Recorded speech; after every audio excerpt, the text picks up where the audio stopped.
Sobrenatural. Capítulo 4. Açoitados sem misericórdia. No dia 5 de maio de 1923, Ella Branham deu à luz ao seu 8º filho. Chamou-o de Howard Duffy. Ele se juntou a Charles Jr., de 4 anos, Jessé de 7, Edgar de 9, Melvin de 11, R de 12, Edward de 13 e William, que estava agora com 14 anos. Charles Branham estava encontrando grandes dificuldades para sustentar seus 8 filhos, especialmente durante os meses mais frios. Durante o inverno de 1922 para 1923, Billy fazia armadilhas para ajudar a colocar comida na mesa.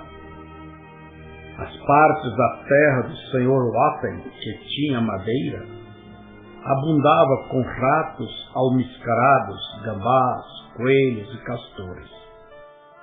Às 2 horas da madrugada, Billy saía com sua lanterna para inspecionar suas armadilhas. Frequentemente voltava para casa justamente na hora de ir para a escola. Pelo fato dele possuir somente um par de roupas, muitas vezes ele se sentava na sala de aula cheirando como o gambá que ele tinha limpado ao amanhecer, o que muito desgostava os outros alunos. Porém, seu esforço extra dava lucros para sua família. Quando ele pegava um coelho, podia vendê-lo por 15 centavos de dólar. Então podia comprar uma caixa de balas calibre 22 e atirar em mais 3 ou 4 coelhos. Sua mãe servia coelho no jantar, juntamente com biscoitos e molho de carne. O restante Billy vendia na cidade, usando dinheiro para comprar fubá ou farinha de trigo. A viagem até a cidade frequentemente deprimia Billy. Os Branham tinham uma má reputação aos arredores de Jeffersonville e muitas vezes as pessoas atravessavam para o outro lado da rua para evitar o contato com Billy. Alguns falavam com ele tempo suficiente para que ninguém pudesse vê-los fazendo isso, mas se alguém mais passasse ao redor, a pessoa que estava falando com Billy logo se despedia e se ia. Aquilo feria.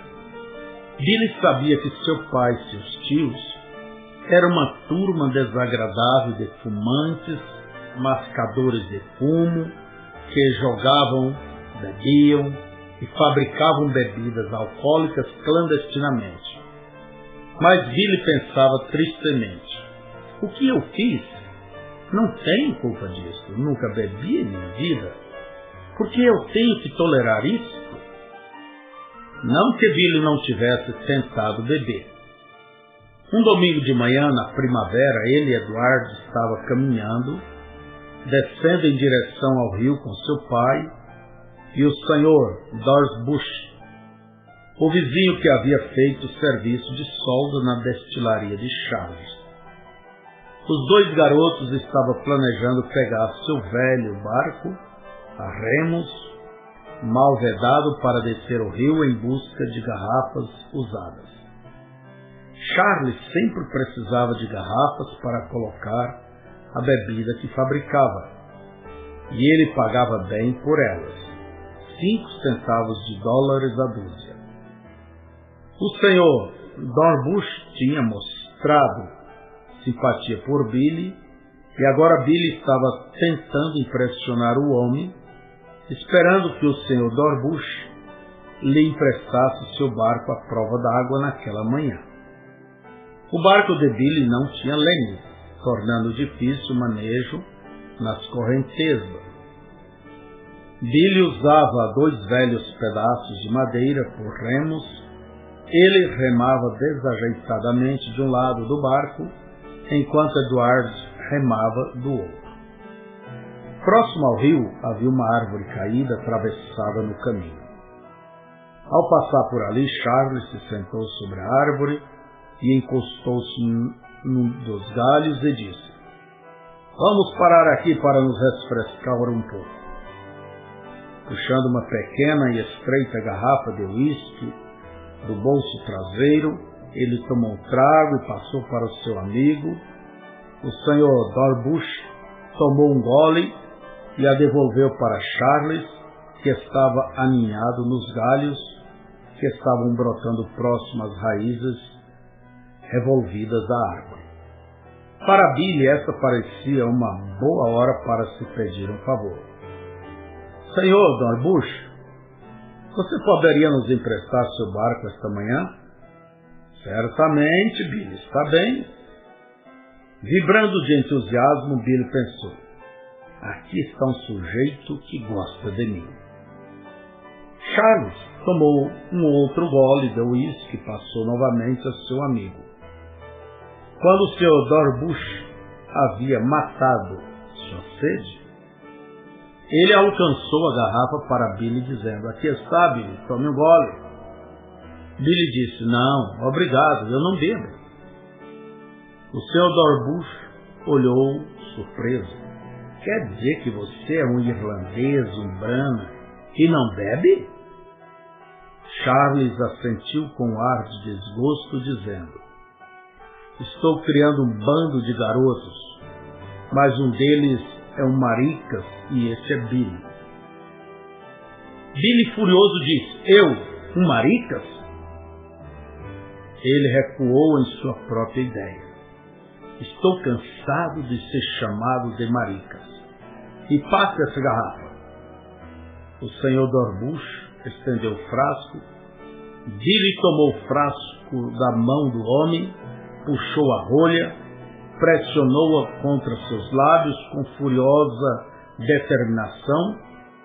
Ele começou a virar o bico da garrafa, mas antes que uma única gota de uísque caísse em sua boca, ele ouviu um barulho semelhante a folhas sendo agitadas por um torvelino.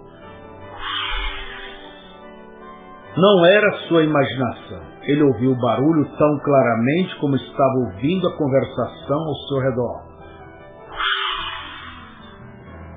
Naquele momento veio à memória de Billy a lembrança daquela voz que ele tinha ouvido quando passava debaixo da árvore de álamo, ordenando: "Nunca bebas, nem fumes, nem corrompa seu corpo de forma alguma.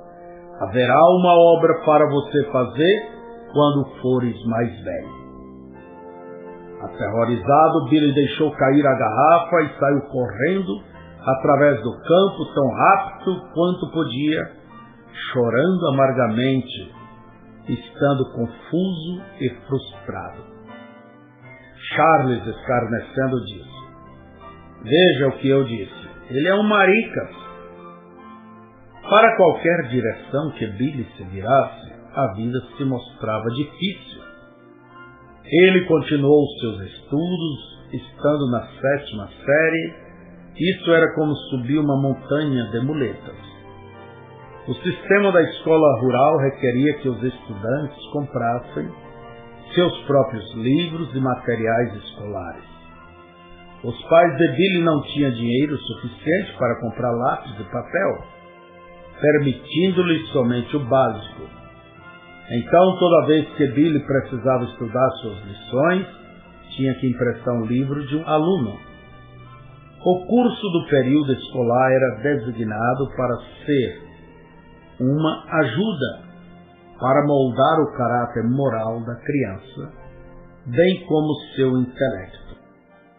Uma lição que tocava Billy profundamente era o estudo do poema de Longfellow, O Salmo da Vida. "Não me digas chorando e gemendo, a vida é apenas um sonho, porque está morta a alma que dorme, e as coisas parecem, mas não são.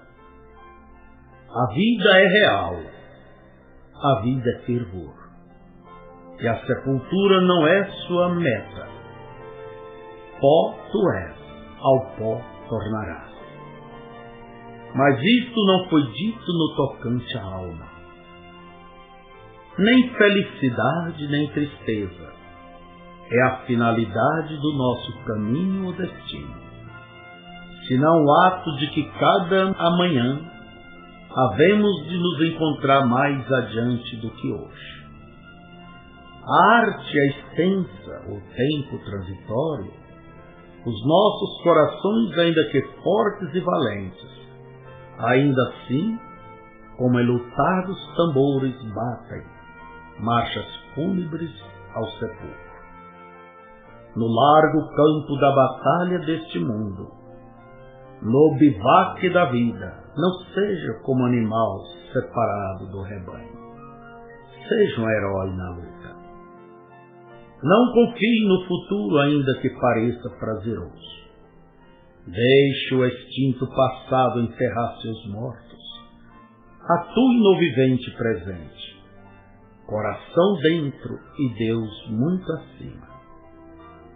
As vidas de grandes homens nos recordam que podemos fazer com que as nossas sejam sublimes e ao partir deixar para trás de nós rastros na areia do tempo. Rastros que talvez algum outro, navegando sobre a séria importância da vida, algum esquecido e náufrago irmão, vendo-as tome ânimo novamente. Permitamos então, de pé e radiante, com o coração para qualquer destino, firmes no prosseguir, avançando para alcançar, aprendendo a labutar e esperar. Este poema inspirava Billy.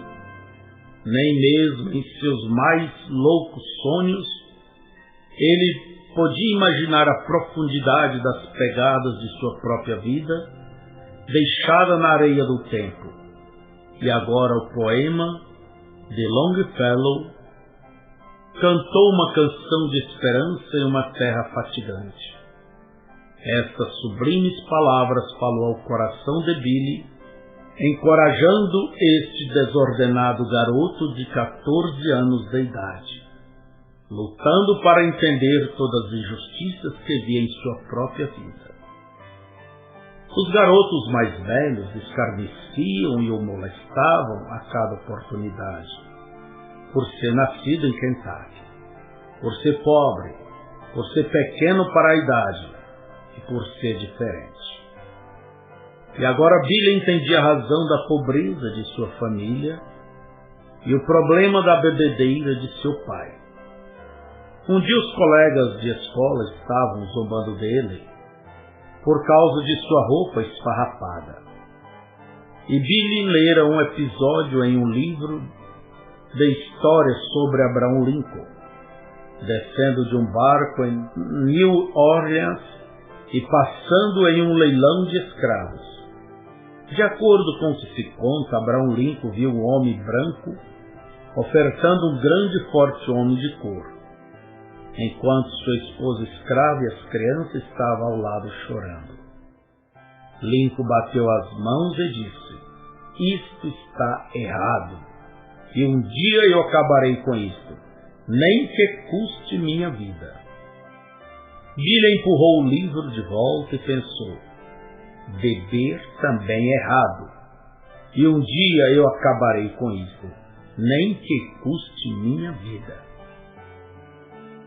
Mas nada incendiou mais sua imaginação do que quando leu sobre o deserto do Arizona em seu livro de leitura de geografia. Ele desejou estar lá. Desejou andar naquele lugar aberto com cactos espalhados por toda parte. Pareceu tão romântico, tão tranquilo, tão idílico. O poético dentro dele remexeu, mas ele não tinha nada no que escrever seus pensamentos. Então emprestou um pedaço de papel de um estudante próximo e ele escreveu: Saudoso estou, ó tão saudoso, daquele longínquo sudoeste, onde as sombras caem mais profundas além do topo da montanha. Posso ver um coiote andando pela névoa avermelhada. Posso ouvir o lobo uivar lá onde o gado pasta. De algum lugar no desfiladeiro acima, posso ouvir o gemido de uma onça, naquelas distantes montanhas catalinas, nos confins do Arizona. Infelizmente, a importunação dos garotos mais velhos foram além de zombar e criticar. Depois da aula, eles o atacavam repentinamente. Embora pequeno para sua idade, Billy tinha coragem e suficiente temperamento para lutar com uma serra circular. Os garotos o golpeavam e ele se levantava novamente, continuavam batendo nele até que não tivesse mais forças para se recuperar. Muitas vezes ele tomava sua comida através de uma palha, sua boca estava terrivelmente machucada para comer comida sólida. Num dia de primavera de 1923, Billy caminhava com uma garota de casa para a escola, carregando seus livros. No caminho de volta para sua cabana, 5 garotos o ameaçaram e o cercaram. Eles o empurraram no barro. Um zombou: "Você, kentuckiano fútil, por que está caminhando com aquela garota?" Um outro escarneceu: "Sim, nós não queremos que caminhe com ela, seu sujo pombo de Kentucky." Um pombo é um filhote de pomba. O termo era frequentemente usado no local para zombar dos índios. Os garotos sabiam que a mãe de Billy era meio índia, cujos olhos eram de uma mulher indígena. Então eles zombaram dele, chamando de pombo kentuckiano. Com este insulto, Billy pulou e armou seus punhos, movendo-se selvagemente. Mas 5 garotos era demais. Os ameaçadores lutaram com ele até que seus braços fossem seguros. Então, enquanto 4 garotos o seguraram, impossibilitado, um garoto pegou uma pedra e bateu no rosto de Billy até que caiu quase inconsciente. Billy alegou a eles: "Se me deixar ir, irei direto para casa, eu prometo." Já que estava quase inconsciente mesmo, os garotos aceitaram. Mas primeiro o derrubaram, esfregaram sua face no pó e então deram os pontapés nele para um toque final de maldade antes de o deixarem ir. Billy foi direto para casa, mas não para ficar.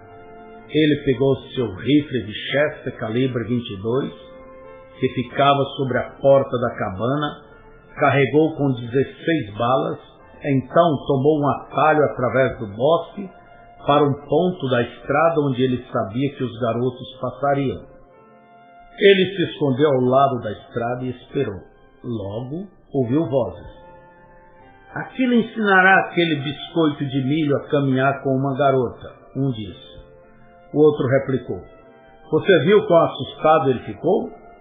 Um outro adicionou: "Sim, aquele pombo de Kentucky vai perceber onde está daqui para frente."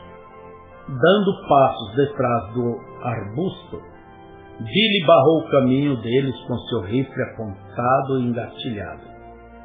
Ele disse calmamente: "Qual de vocês quer morrer primeiro? Assim não terá que ver os outros morrerem."